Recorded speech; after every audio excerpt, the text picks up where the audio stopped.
Good morning everybody. Litmaster YouTube ചാനലിൻ്റെ ഒരു പുതിയ വീഡിയോയിലേക്ക് സ്വാഗതം. Calicut university third semester BA core കോഴ്സായ അപ്രീസിയേറ്റിംഗ് പ്രോസ് ആണ് ഈ ഒരു വീഡിയോയിൽ ഇന്നത്തെ ക്ലാസ്. കഴിഞ്ഞ ക്ലാസ്സുകളിൽ ഒന്നാമത്തെ ചാപ്റ്റർ ഇൻട്രഡക്ഷൻ ടു പ്രോസ് എന്ന ചാപ്റ്റർ നമ്മൾ വിശദീകരിക്കുകയുണ്ടായി. പ്രോസിൻ്റെ ഹിസ്റ്ററി, പ്രധാനപ്പെട്ട എഴുത്തുകാർ, ഈ കാര്യങ്ങളൊക്കെ നമ്മൾ ഇതിൽ ചർച്ച ചെയ്യുകയുണ്ടായി. നിങ്ങൾക്കതിൻ്റെ ഒരു ഹിസ്റ്ററി കിട്ടി എന്നാണ് ഞാൻ വിചാരിക്കുന്നത്. ഈ ഒരു ചാപ്റ്റർ മുതൽ നമ്മൾ പ്രശസ്തരായ എഴുത്തുകാരുടെ ചില എസ്സേസ് നമ്മൾ പഠിക്കാൻ പോവുകയാണ്. എന്താണ് എസ്സേസ് എന്നും അതിൻ്റെ കാര്യങ്ങൾ എന്തൊക്കെയാണ് എന്നും നമ്മൾ ഇതിലൂടെ പഠിക്കുന്നു. ഇതിൽ ഇന്നത്തെ ഒന്നാമത്തെ എസ്സേ എന്ന് പറയുന്നത് ഓഫ് സ്റ്റഡീസ് ആണ്. ഓഫ് സ്റ്റഡീസ് നിങ്ങൾ പലപ്പോഴും കേട്ടിട്ടുണ്ടാവും. ഫ്രാൻസിസ് ബേക്കൺ എന്ന് പറയുന്ന വളരെ പ്രശസ്തനായ ഒരു നൺസെൻസ് എഴുത്തുകാരൻ്റെ ഒരു എസ്സേ ആണ് ഓഫ് സ്റ്റഡീസ്.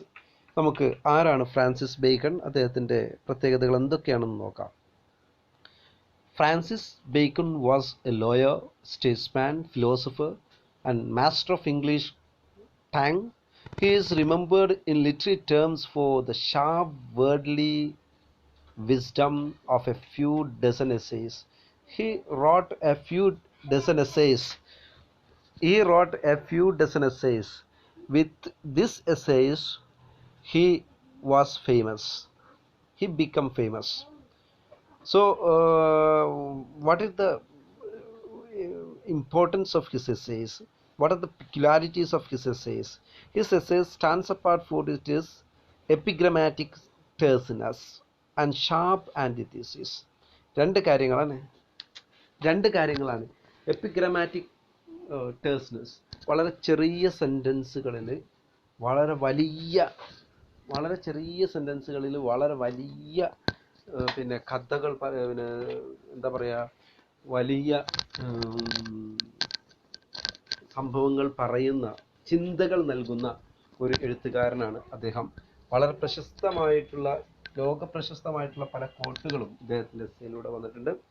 അത് ഷാർപ്പ് ആൻറ്റിതീസിസ്, അദ്ദേഹത്തിൻ്റെ ഒരു ആൻറ്റിതീസിസ് വളരെ കൃത്യമായി കാര്യങ്ങളിൽ കൊടുക്കുന്നതായിട്ട് നമുക്ക് കാണാൻ പറ്റും. From 1573 to 1575, Bacon was educated in Trinity College, Cambridge.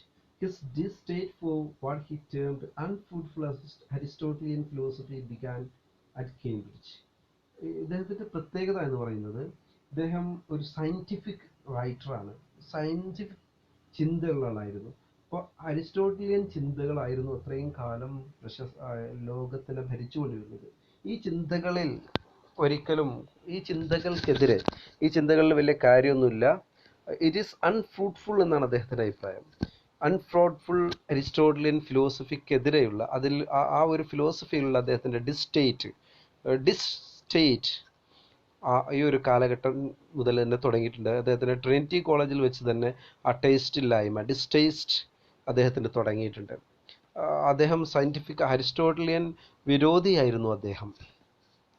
And 1576, Bacon had been admitted as an ancient senior governor of Grays Inn, one of the 4 inns of court that served as institutions for legal education in London. ലണ്ടനിലെ legal education നൽകിയിരുന്ന Gray's ഇന്നിലെ ഒരു governor ആയിട്ട് അദ്ദേഹം നിയമിതനായി. Bacon was the first recipient of the king's council designation which was conferred in 1597 when Elizabeth I of England reserved Bacon as her legal advisor. Elizabeth first, നമുക്കറിയാം, Elizabeth രാജ്ഞി renaissance കാലഘട്ടത്തിന് തന്നെ ആ ഒരു പുരോഗതിക്ക് തന്നെ കാരണക്കാരിയായിട്ടുള്ള, അതിൻ്റെ പിന്നിൽ വളരെയധികം ഒരു സ്വാധീനിച്ച ഒരു വ്യക്തിയായിരുന്നു എലിസബത്ത് ഫസ്റ്റ്. അവരുടെ ഒരു ലീഗൽ അഡ്വൈസറായിട്ട് അദ്ദേഹം നിയമിതനായതിനെ തുടർന്ന് അദ്ദേഹത്തിന് ആദ്യത്തെ കിങ്സ് കൗൺസിൽ ഡെസിഗ്നേഷൻ കിട്ടിയിട്ടുള്ള ആളാണ്. After the accession of James VI and in 1603 Bacon was knighted. ഈ ജെയിംസ് VI കാലഘട്ടത്തിൽ അദ്ദേഹത്തിന് നൈറ്റ്ഹുഡും കൂടെ കിട്ടി. അതൊക്കെ ബ്രിട്ടൻ ലെവൽ രാജാക്കന്മാർ കൊടുക്കുന്ന വലിയ പദവികളാണ് ഇതൊക്കെ അദ്ദേഹത്തിന് ലഭിക്കുകയുണ്ടായി. ഇനി അദ്ദേഹത്തിൻ്റെ എസ്സയെ കുറിച്ച്, Bacon has been called the father of empiricism. Father of essay എന്ന്, മോഡേൺ എസ്സേ എന്നുള്ള ഒരു പേരും കൂടെ അദ്ദേഹത്തിനുണ്ട്. Father of empiricism we know which focus on scientific study. Scientific സ്റ്റഡിയുടെ ഒരു ഫോക്കസ് നൽകുന്ന ഒരിതാണ് എംപിരിസിസം. അതിൻ്റെ ഫാദർ എന്ന പേരിൽ അറിയപ്പെടുന്നു. His works argued for the possibility of scientific knowledge based only on careful observation of events in nature. If we are observing the events in nature carefully, then only we can study things or we can move on to scientific study എന്ന ഒരു അഭിപ്രായത്തിലേക്ക് അദ്ദേഹം എത്തി. അദ്ദേഹത്തിൻ്റെ പ്രധാനപ്പെട്ട പുസ്തകങ്ങൾ advancement of learning 1605, Novum Organum 1626. Novum Organum എന്ന് പറയുന്നത് Aristotelian തിയറികൾക്കെതിരെ വന്നിട്ടുള്ള ഒരു പുതിയ സയൻറ്റിഫിക് സ്റ്റഡിയുടെ ഒരു പ്രധാനപ്പെട്ട ഒരു പുസ്തകമാണ്. ഈ ഒരു പുസ്തകമാണ് അദ്ദേഹത്തിൻ്റെ പ്രശസ്തി ലോകത്തിൻ്റെ വിവിധ ഭാഗങ്ങളിൽ എത്തിച്ചിട്ടുള്ളത്. New Atlantis 1624. And of studies was included in the essays for our council civil and moral. Of studies ഉൾപ്പെട്ടിട്ടുള്ള എസ്സേയുടെ ഒരു കൂട്ടം, സമാഹാരം, അതിന് പറയുന്ന പേര് essays or council civil, essays on എന്നാണ് കേട്ടോ, ഓറല്ല, ചെറിയൊരു മിസ്റ്റേക്ക് ഉണ്ട് സ്ലൈഡിൽ. The essays on councils civil and moral എന്നതാണ്. സാധാരണ എക്സാമുകൾക്കൊക്കെ ചോദിക്കുന്നൊരു ചോദ്യമാണ്. ഇദ്ദേഹം പിന്നീട് അദ്ദേഹത്തിൻ്റെ നമ്മുടെ ടെക്സ്റ്റിലുള്ള ഒരു കുറിപ്പിൽ പറയുന്നത് പോലെ ഇദ്ദേഹം പിന്നീട് ചില കറപ്ഷൻ, ബ്രൈബ് സ്വീകരിച്ചു എന്നതിൻ്റെ പേരിൽ അഴിമതി നടത്തിയെന്നും എന്നതിൻ്റെ പേരിലൊക്കെ വിചാരണ നേരിട്ടിട്ടുള്ള ആളാണ് ഫ്രാൻസിസ് ബേക്കൺ. ഏതായാലും വളരെ പ്രശസ്തനായിട്ടുള്ള എഴുത്തുകാരനാണ്. അദ്ദേഹത്തിൻ്റെ ഒന്നാമത്തെ വളരെ നമുക്ക് പഠിക്കാനുള്ള എസ്സേ ഓഫ് സ്റ്റഡിയിലേക്ക് നമ്മൾ കടക്കുകയാണ്. ഓഫ് സ്റ്റഡി നല്ല ലാംഗ്വേജിൽ ഒരുപാട് വിശദീകരിക്കേണ്ട, ഓരോ സെൻറ്റൻസുകളെയും ഓരോ കോഡ്സായിട്ട് നമ്മൾ പഠിക്കേണ്ടതാണ്. ഇതിലെ പച്ചയും ചുവപ്പും നിറത്തിൽ എഴുതിയിട്ടുള്ളതാണ് അതിൻ്റെ യഥാർത്ഥ ടെക്സ്റ്റ്. ബ്ലാക്കിൽ വരുന്നത് അതിൻ്റെ വിശദീകരണമാണ്. ഞാൻ റെഡിൽ എഴുതിയിട്ടുള്ള ഭാഗങ്ങൾ നിങ്ങൾ കാണാതെ പഠിക്കാനെങ്കിലും ശ്രമിക്കണം. അതിലെ കോഡ്സ് എന്ന് എനിക്ക് തോന്നിയിട്ടുള്ള ഭാഗങ്ങളാണ് ഇത്. നിങ്ങൾ എസ്സേ എഴുതുമ്പോഴും ഒക്കെ ഈ വാക്കുകൾ, ഈ ഒരു സെൻറ്റൻസുകൾ നിങ്ങൾ ഉപയോഗിച്ചാൽ വളരെ ഉപകാരപ്രദമാകും. So we can enter into the essay of studies. Studies serve for delight, for ornament, and for ability. Their chief use for delight is in privateness and retiring. For ornament is in discourse, and for ability is in judgment and disposition of business. For expert men can execute and perhaps judge of particulars one by one, but the general counsels, the plots and the marshalling of affairs come best from those that are learned. To spend too much time in studies is sloth. To use them too much for ornament is affectation. To make judgment wholly by their rules is a humor of a scholar. Then of studies എന്ന വാക്ക് of reading എന്ന് നമുക്ക് പറയാട്ടോ. ഇതിൻ്റെ ഒരു അർത്ഥം ഇവിടെ നമുക്ക് മനസ്സിലാകുന്നത് ഓഫ് റീഡിങ് എന്നാണ്. റീഡിങ്ങിനെ കുറിച്ചാണ് അദ്ദേഹം പറയുന്നത്. സ്റ്റഡി എന്നതുകൊണ്ട് പഠനം, റീഡിങ് എന്നൊക്കെയാണ് നമുക്ക് പറയുന്നത്. വായന, പഠനം, അറിവ് എന്നൊക്കെയുള്ള അർത്ഥത്തിൽ ഉപയോഗിക്കുന്നുണ്ട്. Studies serve for delight. Serve for means give. Studies, reading give delight and also be an ornament, and it also be an ability. Reading will be give ornament, it give delight, it give ornament, and it give ability. What Bacon tried to say is that studies or reading give delight. The first use in first paragraph of the essay, Bacon tries to categorize or give three uses of studies. Francis Bacon gives account of three chief uses of studies. The first use is that they serve for delight. Delight, we know what is delight. Delight മാനസികോല്ലാസം എന്നൊക്കെ പറയാം. This delight come in solitude. അതിന് എപ്പോഴാണ് ഡിലൈറ്റ് ഉണ്ടാകുന്നത്? അത് അടുത്ത് their chief use for delight. എസ് ഐയിലേക്ക് നോക്കുക, ഗ്രീൻ ഇങ്കിലേക്ക് നോക്കുക, ഗ്രീൻ ലെറ്റേഴ്സിലേക്ക് നോക്കുക. Their chief use for delight is in privateness and retiring. അവരുടെ പ്രധാനപ്പെട്ട ഈ ഡിലൈറ്റ് നമുക്കൊരു ഒരു സന്തോഷം നൽകുന്ന റീഡിങ് പലപ്പോഴും ഒറ്റയ്ക്കാകുമ്പോൾ പ്രൈവറ്റ്നെസ് ആൻഡ് റിട്ടയറിങ്. റിട്ടയറിങ് ഒറ്റയ്ക്കാവുക എന്നൊക്കെയുള്ള അർത്ഥം തന്നെയാണ്. അതിന് മറ്റു ചില അർത്ഥങ്ങളുണ്ട്. നമ്മളിന്ന് ഉപയോഗിക്കുന്ന റിട്ടയർമെൻ്റ് ഉണ്ടല്ലോ, അങ്ങനെയും ആകാം. Four ornament. ഒരു ഓർണമെൻ്റ് എന്ന ഡെക്കറേഷനായിട്ട് നമുക്ക് റീഡിങ് മാറും എപ്പോഴൊക്കെ? ഈസ് ഇൻ ഡിസ്കോസ് വ്യവഹാരങ്ങൾ. വ്യവഹാരങ്ങളിൽ, നമ്മുടെ പലതരത്തിലുള്ള വ്യവഹാരങ്ങളിൽ നമുക്ക് ഇതിനെ ഉപയോഗിക്കാൻ പറ്റും. ഡിസ്കോഴ്സുകളിലൊക്കെ നമുക്ക് ഉപയോഗിക്കാൻ പറ്റും. നമ്മളെ പലതരത്തിലുള്ള ചർച്ചകളിലെ കാര്യങ്ങളിലൊക്കെ ഉപയോഗിക്കാൻ പറ്റും. ആൻഡ് ഫോർ എബിലിറ്റി, അതൊരു കഴിവ്, എബിലിറ്റിയായും. എവിടെ? Is in judgement and disposition of business. നമ്മുടെ കാര്യങ്ങൾ നിർവഹിക്കുന്നതിലും disposition of business and judgement, വാദപ്രതിവാദങ്ങളിലും ജഡ്ജിലും ഒക്കെ ഇത് നമുക്കൊരു എബിലിറ്റി ആയിട്ട് ഉപയോഗിക്കാൻ പറ്റും.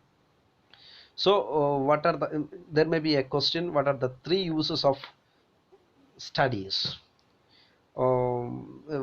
What we said is the first use of the study is it serve for delight, that they serve for delight. This delight may come in solitude or in leisure after retirement from active life. Secondly, they serve for an ornament in communication, conversation and discourse. It will be an ornament in our communication. പഠിച്ച ആളുകൾ സംസാരിക്കുമ്പോൾ അത് രസമാണല്ലോ. A person who will well read can talk more attractively than an uneducated man. That is very correct. We know that an educated man speaking or active participation in discourse is different. We know that. And the third use of studies is they help in judgment and disposition of business. Okay, വീണ്ടും നമ്മൾ എസ്സേയിലേക്ക് വരുന്നു. For expert men can execute and perhaps judge of particulars one by one. But for expert men means a person who have expertise in anything, or a person has experience. അപ്പോൾ expert എന്നതിന് experience എന്നോ അല്ലെങ്കിൽ അങ്ങനെയൊക്കെ അർത്ഥമുണ്ട്. ഒരു expert, ഒരു expertise men can execute. അദ്ദേഹത്തിന് കാര്യങ്ങളൊക്കെ ചെയ്യാൻ പറ്റും എക്സ്പേർട്ടുകൾക്ക്. And perhaps judge of particulars, they can do details. They can judge the details, they can understand the details one by one, they can do the things. But the general counsels, sadharanakar, or the general can give counsels or general dispositions. And the plots and marshalling of affairs, കാര്യങ്ങൾ കൈകാര്യം ചെയ്യൽ, general counsels and plots and marshalling of affairs come best from those that are learned. ഈ കാര്യങ്ങളൊക്കെ പഠിച്ച ആളുകളിൽ നിന്നാണ് നന്നായി വരുന്നത്. അപ്പോൾ കാര്യങ്ങളെ marshalling of affairs means guiding of affairs, കാര്യങ്ങളെ കൈകാര്യം ചെയ്യുക, ഇങ്ങനെയൊക്കെയുള്ള കാര്യങ്ങൾ. A person who is well red can talk more attractively as we set. An expert man can judge matters one by one when they come face by face to him, and he executes them according to his experiences. And an expert man can execute things according to or in accordance with or according to his experiences. However, this is not the case with an educated man. He can give counsels at any situation. He can give counsels or he can contact with any situation according to his knowledge, and thus learn men are best at marshalling of affairs.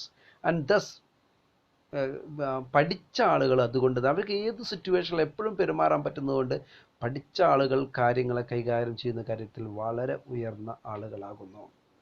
ഇനി to spend too much time in studies is sloth. And what it means to spend too much time in studies is laziness. To use them too much for ornament is affectation. To use the studies or the reading Too much for ornament, too much for decoration is an affectation. Affectation means ഒരു തരത്തിലുള്ള conceit or vanity. It is a vanity of the educated man to use too much ornaments. ഓർണമെന്റിന് വേണ്ടിയിട്ട് language sorry പഠനത്തെ ഉപയോഗിക്കുക, അല്ലെങ്കിൽ പിന്നെ നമ്മുടെ റീഡിങ്ങിന്, നമ്മുടെ സ്റ്റഡീസിന് ഉപയോഗിക്കുക എന്ന് പറഞ്ഞത് അതൊരു വാനിറ്റിയാണ്, വാനിറ്റിയുടെ ഭാഗമാണ്. To make judgement wholly by their rules, പഠിച്ചതനുസരിച്ച് മാത്രം ജഡ്ജ് ചെയ്യുക എന്ന് പറഞ്ഞത് is the humour of a scholar. അതൊരു സ്കോളറുടെ തമാശയാണ്. We could not do that. അപ്പോൾ എപ്പോഴും പഠിച്ചതനുസരിച്ച് മാത്രം ചെയ്യുക, റീഡിങ് അനുസരിച്ച് എക്സ്പീരിയൻസിനൊന്നും പ്രാധാന്യം കൊടുക്കാതെ എന്താണോ പുസ്തകത്തിൽ നിന്ന് പഠിച്ചതനുസരിച്ച് മാത്രം ചെയ്യൽ അതൊരു പിന്നെ humour of a scholar. So studies, however, have their limitations. What are the limitations of studies? If too much time is spent at studies, it's nothing more than sloth. If they are used excessively in conversation, they show exaggeration and posing of a person. And if a scholar makes each and every judgment of his life with the help of his knowledge, it is just foolish and humorous behavior of the scholar.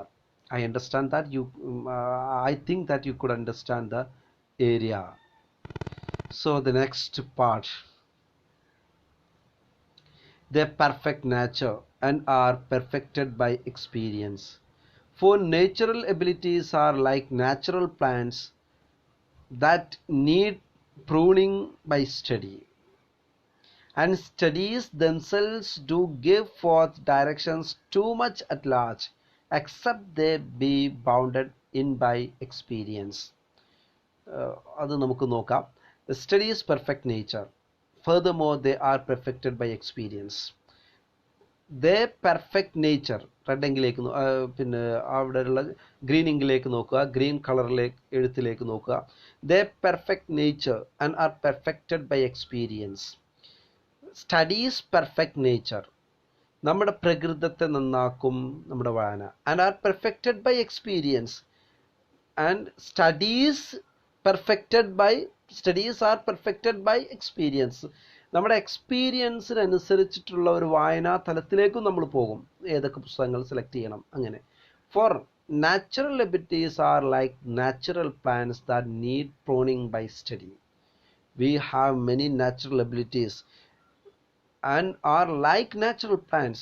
Natural abilities are like natural plants that need pruning. Pruning is that is old English spelling, pruning. Pruning means it should be cut off. The pruning means we should prune and cut off the bushes that grows around. നമ്മൾ അമിതമായി വളർന്നതിനൊക്കെ വെട്ടി മാറ്റുകയൊക്കെ ചെയ്യല്ലോ, cut off അത് ചെയ്യല്ലോ. അപ്പോൾ അതിനെയാണ് നമ്മൾ pruning എന്ന് പറയാം. ബൈ സ്റ്റഡി, പഠനം ഉപയോഗിച്ച്, പഠനത്താൽ അല്ലെങ്കിൽ വായനയാൽ നമ്മൾ വേണ്ടാത്ത ഭാഗങ്ങളൊക്കെ വെട്ടിക്കളയണം. And studies themselves do give forth directions too much at large, except they be bounded by experience. And do give forth directions too much at large, except they unless they be bounded in by experience. If Bacon compares natural abilities to a man with a natural tree that needs pruning that comes by studies. Studies have a vast scope. It is icing on the cake if experience is also added with them. Except എന്നുള്ളതിൻ്റെ അർത്ഥം except they be bounded. എക്സ്പീരിയൻസും അതേപോലെ തന്നെ സ്റ്റഡീസും കൂടി ഒരുമിച്ച് കൂടിയാൽ it gives more things എന്നാണ് ഇതിൻ്റെ അർത്ഥം. And studies themselves do give forth directions too much at large, except they be bounded in by experience. With experience, studies give more to our nature. നമ്മുടെ നേച്ചറിന് ഒരുപാട് കാര്യങ്ങൾ നൽകുന്നു. നെക്സ്റ്റ് നോക്കുക, വളരെ വലിയ അദ്ദേഹത്തിൻ്റെ സെൻറ്റൻസുകൾ. Crafty men condemn studies, simple men admire them, and wise men use them. For they teach not their own use, but that is wisdom without them and above them won by observation. അതിൻ്റെ ഒരു meaning താഴെ നോക്ക്. The men who are hard workers or primitive men hate or contemn studies. However, the men who have simple wits admire them. Moreover, the men who have wise use them practically. Studies do not teach their own use. It is the wisdom of a person that teaches him their usage. അപ്പോൾ crafty men, who is crafty men? Crafty men's cunning men or hard work men. They condemn studies. They have no interest in studies. And contempt means they are despise studies. അവരതിനെ എതിർക്കും, അവർക്ക് പറ്റില്ല. Simple men admire them. But there are some simple men or men which or men who have simple wits, they admire them. പഠിച്ച ആളുകളെ നോക്കുമ്പോൾ വളരെ അഡ്മയറോട് കൂടി നോക്കുന്ന ആളുകളെ നമുക്കറിയാം. And the wise men use them. Now there are some men who are wise. They use the studies, for they teach not their own use. Moreover, the men who are wise use them practically, teach not their own use, but that is wisdom without them, and above them one by observation. By observation, or it is the wisdom of a person that teaches him this their usage. By observation, or by, for they teach not their own use. ഈ പിന്നെ പഠനം നമ്മൾ അതിൻ്റെ ഉപയോഗം മാത്രമല്ല പഠിക്കുന്നത്, but that is a wisdom without them and above them won by observation. അതിൻ്റെയൊക്കെ അപ്പുറത്തുള്ള ഒരു വിസ്ഡമാണ് ഇവരെ ഇതിലേക്ക്, അതിനെ യൂസ് ചെയ്യുന്നതിലേക്ക് നമ്മളെ ഈ വൈസ് മെന്നിനെ നടത്തുന്നത്. വിസ്ഡത്തിലേക്ക് എത്തുന്നതിലൂടെയാണ്, സ്റ്റഡീസിലൂടെയാണ്. ആ സ്റ്റഡി മാത്രമല്ല, പഠനം മാത്രം പഠിച്ചതുകൊണ്ട് മാത്രമല്ല, പഠനത്തിലൂടെ ഉണ്ടായിട്ടുള്ള ഒരു വിസ്ഡം ഉണ്ട്. ആ വിസ്ഡമാണ് ആളുകൾ അത് ഉപയോഗിക്കുന്നതിലേക്ക് എത്തിക്കുന്നത്. Read not to contradict and confute, not to believe and take for granted, not to find talk and discourse, but to weigh and consider. No, read not to contradict and confute. You don't read to confute with others or to contradict with others. മറ്റുള്ളവരെ എതിർക്കാൻ വേണ്ടി നമ്മൾ പഠിക്കണ്ട, അവരോട് എതിരാൻ വേണ്ടി പഠിക്കണ്ട. Not to believe or to take for granted, കാര്യങ്ങളൊക്കെ വിശ്വസിക്കാനും അത് ടേക്ക് ഫോർ ഗ്രാൻറ്റഡ് ആക്കാനും നിങ്ങൾ എടുക്കണ്ട. Not to find talk and discourse, not to talk to others or not to converse with others or to communicate with others. You don't study, but to weigh and consider. To weigh yourself and consider. നമ്മെ തന്നെ മനസ്സിലാക്കുവാനും പരിഹരിക്കാനും വേണ്ടി, value സിസ്റ്റത്തെ മനസ്സിലാക്കാൻ വേണ്ടി, to understand the values and to use them, we should read. Bacon is of the view that a man should not read to contradict and confute others. He should not believe and rely wholly on words, not to find a point of discussion in conversation. But he should not believe wholly on the, not to believe means and take for granted. He not to believe or rely wholly on words. You don't read to believe wholly on words, not to find a point of discussion, conversation, not to discuss. But he should read to weigh them, their values, and use them. To understand ourselves, to understand our values, and to understand the values of the studies, we should study or we should read and we use it. ഇനി അടുത്ത വളരെ എപ്പിഗ്രമാറ്റിക്, നമ്മൾ നേരത്തെ പറഞ്ഞല്ലോ എപ്പിഗ്രമാറ്റിക് ആയിരുന്നു അദ്ദേഹത്തിൻ്റെ style എന്നുള്ളത്. അതാണ് ഇതിൻ്റെ ഇത്.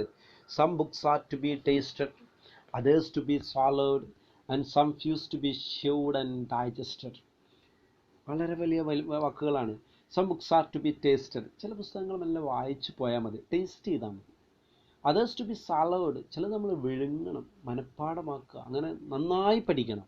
And some few to be chewed and digested, ചിലത് നമ്മൾ ചവച്ചിറക്കി നല്ല രീതിയിൽ അതിനെ ഡൈജസ്റ്റ് ചെയ്യിപ്പിക്കണം. അത്രയും നല്ല പുസ്തകങ്ങൾ ഒക്കെ പ്രയാസത്തോടു കൂടി ചെയ്യേണ്ടി വരും. And that is some books are to be read only in parts, which means that some books are to be read only in parts. അതിൻ്റെ പാർട്ടുകൾ കുറച്ച് ഭാഗം വായിച്ചാൽ മതി. Others to be read but not curiously, മറ്റത് വായിക്കണം, പക്ഷേ അത്ര serious ആയി വായിക്കണ്ട. And some few to be read wholly. ചിലത് നമ്മൾ മുഴുവനായി വായിക്കേണ്ടി വരും. വിത്ത് ഡിലിജൻസ് ആൻഡ് അറ്റൻഷൻ, നല്ല കെയർഫുൾ ആയിട്ട് നമ്മൾ വായിക്കേണ്ടി വരും. Diligence means hard effort. We should read it with hard effort. Some books also may be read by deputy. Deputy means with the assistance of others, with the assistance of a dictionary, with the assistance of another person, or with the assistance of any other explanations. അതൊക്കെയാണ്. An extract made of them by others. Extract means a piece of writing or a summary written by others. മറ്റുള്ളവർ എഴുതിയ summary ഉപയോഗിച്ചിട്ട് നമുക്ക് മനസ്സിലാക്കേണ്ടി വരും, നമുക്ക് സ്വന്തം മനസ്സിലാക്കാൻ പറ്റില്ല. And but that would be only in the less important arguments and the meaner sort of books. Else distilled books are like common distilled waters, flashy things. എന്നാൽ കുറച്ച് പുസ്തകങ്ങൾ that would be only in the less important arguments, ചില less important arguments ഒക്കെ ഉള്ള പുസ്തകങ്ങൾ. And the meaner sort of books, ചെറിയ തരത്തിലുള്ള പുസ്തകങ്ങൾ. Else distilled books means condensed or abridged books, വളരെ ചുരുക്കി എഴുതിയിട്ടുള്ളത്. R like common distilled waters, flashy things. അത് വളരെ പിന്നെ എന്താ പറയുക, ഡിസ്റ്റിൽഡ് വാട്ടർ പോലെയാണ്, which is flashy things. Flashy things means it is bright but tasteless ആയി വളരെ ചുരുക്കി പറഞ്ഞ പുസ്തകങ്ങൾ, വളരെ അബ്രിഡ്ജ്ഡ് ആയിട്ടുള്ള പുസ്തകങ്ങൾ ആർ റീഡിങ്സ്. ഇത് വളരെ നല്ല കാണാൻ ഫ്ലാഷിയാണ്, ബ്രൈറ്റാണ്, but it is not tasteless. ഒരു എക്സ്പ്ലനേഷൻ നോക്കാം. There are some books that are to be read only in parts because they are useful for a person only at some places. It is not worthy to read them word by word. On contrary, there are some books that are to be read not with curiosity, and some are to be read completely with attention and diligence because they require the full attention of the reader. Moreover, this category of books has treasures hidden in them that can be found only by the reader's diligence. There is another category like common distilled water, that is distilled books. Distilled books എന്ന് പറഞ്ഞാൽ നമ്മൾ പറഞ്ഞു, വളരെ ചുരുക്കി എഴുതിയിട്ടുള്ള, condensed ആയിട്ടുള്ള, അബ്രിഡ്ജ്ഡ് ആയിട്ടുള്ള പുസ്തകങ്ങൾ. These books are extracts made from other books and compiled on other books. അതൊരു പക്ഷേ മറ്റുള്ള പുസ്തകങ്ങളിൽ നിന്നൊക്കെ എഴുതി ഉണ്ടാക്കിയിട്ടുള്ള, ചുരുക്കി എഴുതിയിട്ടുള്ള പുസ്തകങ്ങളായിരിക്കാം. These are meaner sort of books. These books are meaner sort of books which has no taste, but which may be very attractive or very bright, but no taste. Okay, that we have discussed. Okay, reading makes a full man, confronts a ready man, and writing an exact man. Very, you people should by heart these words. Reading makes a full man, ഒരു മുഴുവൻ മനുഷ്യനുണ്ടാക്കുന്നു. Conference ready man, conferences you are attending or organising makes a ready man, വളരെ ready ആയിട്ടുള്ള ഒരാളെ ഉണ്ടാക്കുന്നു. Ready man, we know what is conferences mean conversation makes a ready man. എല്ലാത്തിനും, എല്ലാ കാര്യങ്ങളിലും വളരെ എല്ലാം ചെയ്യാൻ വേണ്ടി റെഡിയായി നിൽക്കുന്ന ഒരാൾ. And writing N exact man, writing ഒരു എക്സാക്റ്റ് കൃത്യതയുള്ള ഒരാളെ ഉണ്ടാക്കുന്നു. റൈറ്റിംഗ് നമുക്കറിയാം കുറച്ചും കൂടെ പിന്നെ കൃത്യതയിൽ ചെയ്യേണ്ട കാര്യമാണ്. എക്സാക്ട് മാൻ. റീഡിംഗ് ഒരു ഫുൾ മാൻ എല്ലാ അർത്ഥത്തിലും. ആൻഡ് ദെർഫോർ, അതിൻ്റെ ഒരു അർത്ഥം നിങ്ങളിപ്പോൾ തന്നെ നോക്കുക, നമുക്ക് വായിച്ചു നോക്കാം. Explanation. It is reading that adds to the knowledge of a man and makes him complete in a sense of his wit. Undoubtedly, it is conversation with others that makes a man ready for any sort of step to be taken practically on behalf of his knowledge. ഒരു practical ആക്കിയിട്ട് ഒരാളെ മാറ്റുന്നത് conference A ready man, conference ആണ്. Furthermore, it is the skill of comprehensive or innovative writing that makes a full man. Writing, comprehensive or innovative writing, അതൊരു full man. Exact man, full man means exact man, because man is created to do wonders. Full man എന്ന് പറഞ്ഞാൽ exact man ആണ് കേട്ടോ. Is created to wonders, makes innovations and generations new ideas. പുതിയ കാര്യങ്ങൾ എഴുതുന്നതാണ്, അതിന് വേണ്ടിയിട്ടാണ് മനുഷ്യനെ സൃഷ്ടിച്ചിട്ടുള്ളത്. So he is an exact man. Okay, next. And therefore, ഇനി വീണ്ടും എസ്സയിലേക്ക് വരൂ. And therefore, if a man writes little, he had need have a great memory. If he comfort little, he had need have a present wit. If he read little, he had need have much cunning to seem to know that he does not. അതിൻ്റെ അർത്ഥം മനസ്സിലാക്കാൻ നമ്മൾ താഴെ ഒന്ന് വായിച്ചു നോക്കുന്നു, എന്നിട്ട് അത് കുറച്ച് complicated. Moreover, the writer describes some facts about studies. He says, if a man writes little, then he needs to have a great memory, to remember all the learned things. If a man writes little, then he needs to have a great memory to remember all the learned things. If a man interacts little, he needs to have a present and sharp wit. And if a man read little, he should be cunning to know what he does. ഇനി ഓരോന്നും ഇല്ലെങ്കിൽ എന്തൊക്കെയാണെന്ന് ഇനി നമ്മൾ എസ്സയിലേക്ക് വരുന്നു, നോക്കാം, ഒന്ന് ശ്രദ്ധിച്ചു നോക്കാം. If a man write little, കുറച്ച് മാത്രം എഴുതുന്ന ആളാണെങ്കിൽ, he had need have a great memory, നല്ല മെമ്മറി ഉള്ള ആളായിരിക്കും അയാൾ. നിങ്ങൾ എഴുത്തില്ല എങ്കിൽ നല്ല മെമ്മറി വേണം. If he comfort little, converse means converse, അദ്ദേഹം കുറച്ച് മാത്രമേ സംസാരിക്കുള്ളൂ എങ്കിൽ, കോൺവെർസേഷൻ മറ്റുള്ളവരായിട്ടുള്ളതെങ്കിൽ, he had need have a present wit, അദ്ദേഹത്തിന് നല്ല പ്രസൻറ്റ് വേണം, വിറ്റ് വേണം.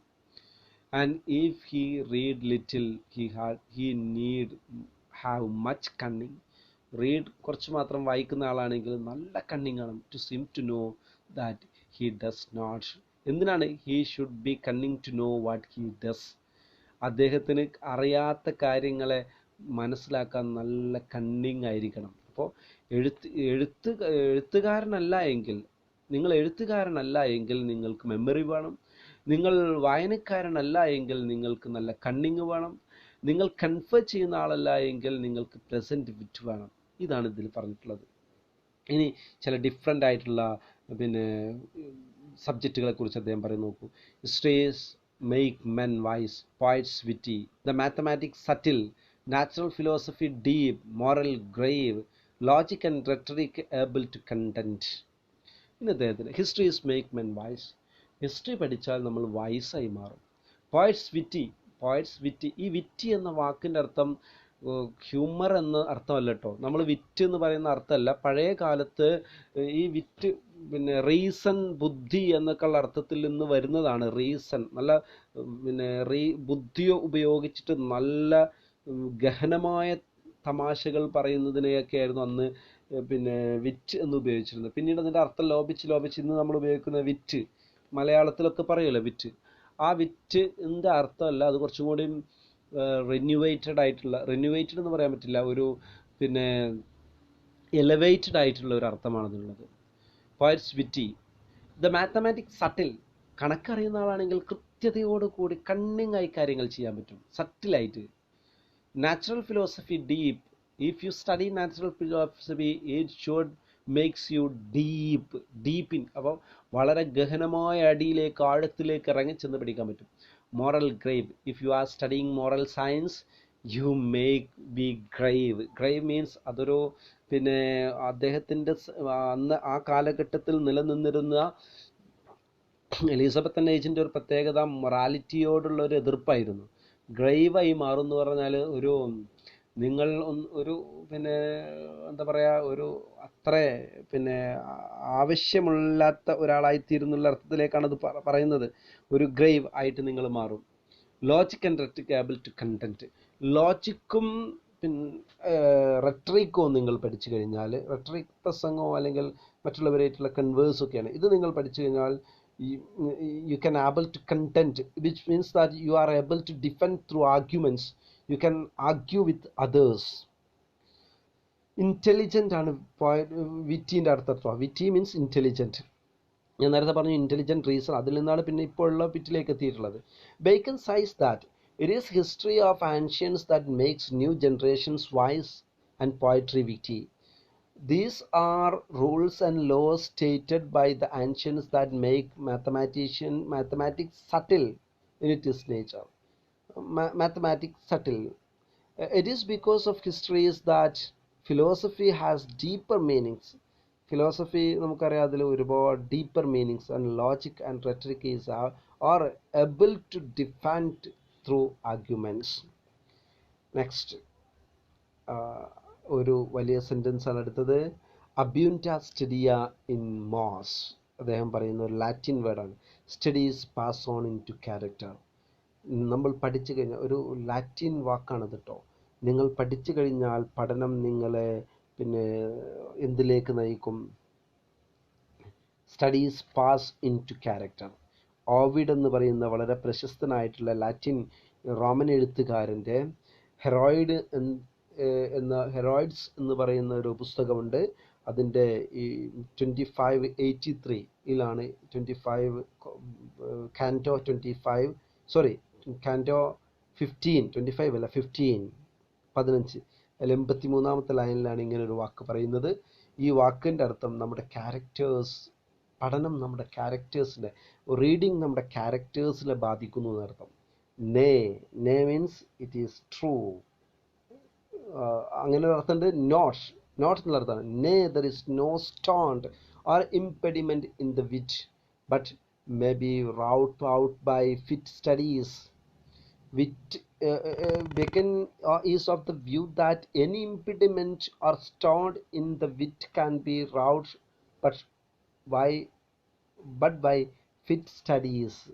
നല്ല പഠനത്തിലൂടെ മാത്രമേ വിറ്റിനെ നമുക്ക് നിയന്ത്രിക്കാൻ പറ്റുള്ളൂ. Like a disease of the body many have.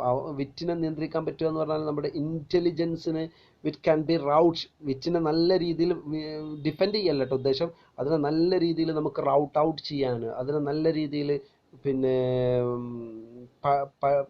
പണിതെടുക്കാൻ നമുക്ക് പറ്റുന്നത് fit സ്റ്റഡീസിലൂടെയാണ്. There is no stone or impediment in the wit but may be routed out by fit studies.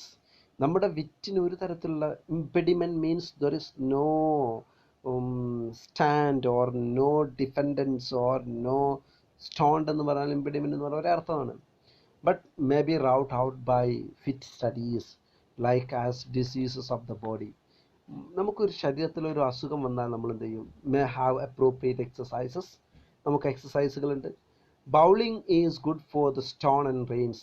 നമ്മുടെ ശരീരത്തിലെ stone reins means testicles and കിഡ്നീസിനും ടെസ്റ്റക്കിൾസിനൊക്കെ ഏറ്റവും നല്ലതാണ് നമുക്ക് പിന്നെ ബൗളിംഗ്. ക്രിക്കറ്റിലെ ബൗളിംഗ് ആണ് ഉദ്ദേശിക്കുന്നത് കേട്ടോ. ബൗളിംഗ് അന്നത്തെ കാലത്ത് ക്രിക്കറ്റ് തുടങ്ങി നിന്ന്. Shooting for the lungs and breast. Shooting is better for our lungs and breast. Gentle walking for the stomach.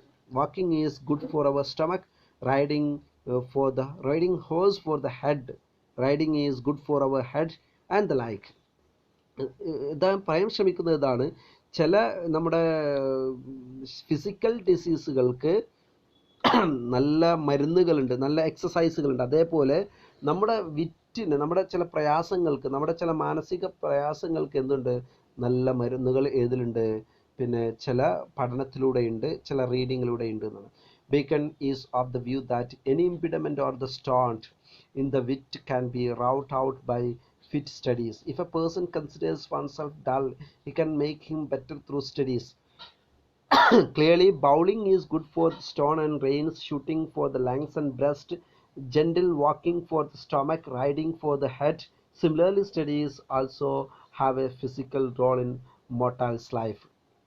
So, if a man's wit be wandering, let him study the mathematics. ഒരാളുടെ പിന്നെ ഇനി അദ്ദേഹം പറയാൻ പോകുന്നത് മനുഷ്യന്മാരുടെ പിന്നെ അവൻ്റെ ബുദ്ധി, ഇൻ്റലിജൻസ് വണ്ടറിങ് ആണെങ്കിൽ, wondering means we have no control it. Let him study the mathematics പഠിച്ചാൽ കൺട്രോൾ ആവും.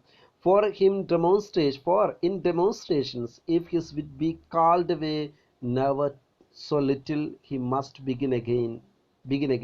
നമുക്കറിയാം ചില ഉദാഹരണങ്ങൾ നമ്മൾ ചെയ്യുമ്പോൾ തെറ്റിപ്പോയാൽ നമുക്ക് വീണ്ടും തുടങ്ങേണ്ടി വരും. മാത്തമാറ്റിക്സിൽ അങ്ങനെയാണ്. If his wit be not apt to distinguish or find differences, നമുക്ക് വ്യത്യാസങ്ങൾ കണ്ടെത്താൻ പറ്റുന്നില്ല എങ്കിൽ let him study the schoolmen. Schoolmen means the scholastic philosophers of the middle ages. ആ പഴയ കാലത്ത് വളരെ സ്കൂൾമെൻ, വളരെ സ്കോളസ്റ്റിക് ഫിലോസഫേഴ്സിനെയാണ് പറയുന്നത്. Thomas Aquinas, Albertus Magnus and Duns Scotus, ഇവരൊക്കെയാണ് വളരെ പ്രശസ്തരായിട്ടുള്ള ആ കാലഘട്ടത്തിലെ scholastic philosophers.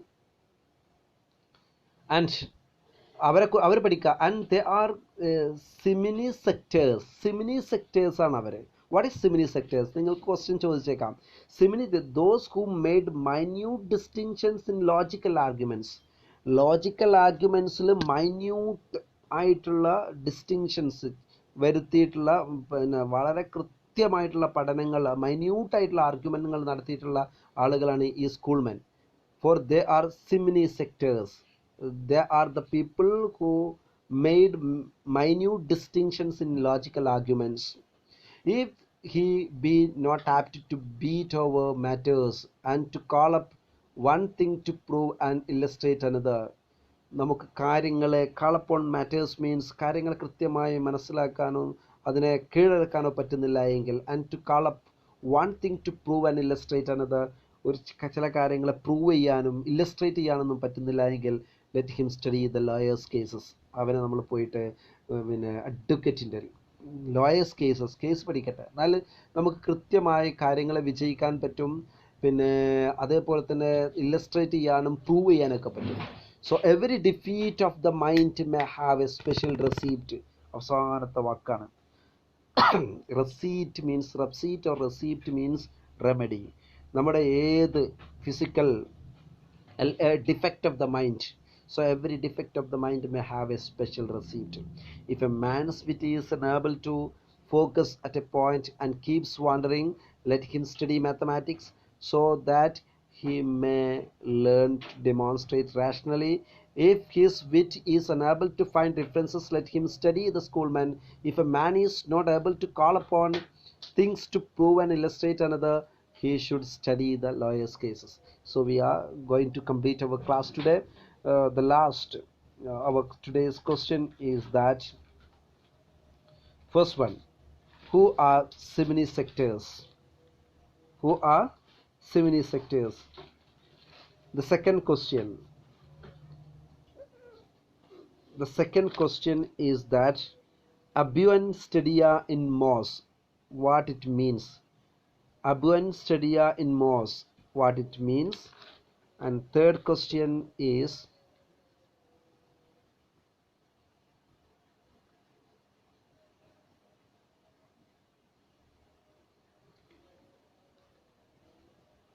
natural philosophy. What natural philosophy make men? What does natural philosophy make men?